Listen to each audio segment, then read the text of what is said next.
রোজা রেখে দিনের বেলা স্বপ্নদোষ হলে কি রোজা হবে? জানলে আপনি অবাক হয়ে যাবেন। অনেকেই কিন্তু এমন আছেন, দিনের বেলা সে রোজা রেখেছে, রোজা রাখার পরে হঠাৎ করেই ঘুমের মধ্যে তার স্বপ্নদোষ হয়েছে। অনেকে দেখা যায় এই স্বপ্নদোষ হওয়ার কারণে মনে করো যে না, আমার যদি সিমেন্ট আউট হয়ে গিয়েছে ওই ক্ষেত্রে মনে হয় আমার রোজাটা হবে না।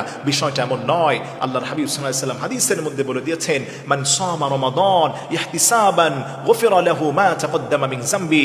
এই রমজান মাসে যারা ঈমান সহকারে রোজা রাখবে, আল্লাহ রাব্বুল আলামিন তাদের পূর্বের গুনাহগুলোকে মাফ করবেন। সুবহানাল্লাহ পড়েন। তবে রোজাটা আল্লাহর কাছে কতটা প্রিয়। এখন আসেন, আপনার যদি স্বপ্নদোষ হয়ে যায়, এটা তো আপনি ইচ্ছাকৃতভাবে করছেন না, আপনি দেখা যায় মাস্টারবেশন করেও করছেন না, বা ইচ্ছাকৃতভাবে কোনো পর্নোগ্রাফি দেখেও করছেন না।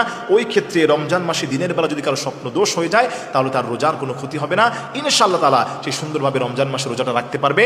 এবং ইচ্ছাকৃতভাবে আপনি মনের ভুলেও এই কাজটা আপনি করবেন না, যে মনে হয় আমার রোজা নষ্ট হয়ে গিয়েছে, ভঙ্গ হয়ে গিয়েছে, এই কথা বলে আপনি খাবার গ্রহণ করবেন না। আপনি না জানলে আলেম ওলামাদের কাছে জানার চেষ্টা করবেন। তবে সর্বোপরি মুখতাসার কথা হলো, রমজান মাসে রোজা অবস্থায় দিনের বেলা স্বপ্নদোষ হলে রোজা ভাঙে না। কোরআন এবং সুন্নাহর মধ্যে কোথাও এই কথা নেই। অবশ্যই আপনার রোজাটা হয়ে যাবে। আল্লাহ রাব্বুল আলামিন পবিত্র রমজানের রহমত, মাগফিরাত, নাজাত আমাদেরকে নসিব করে।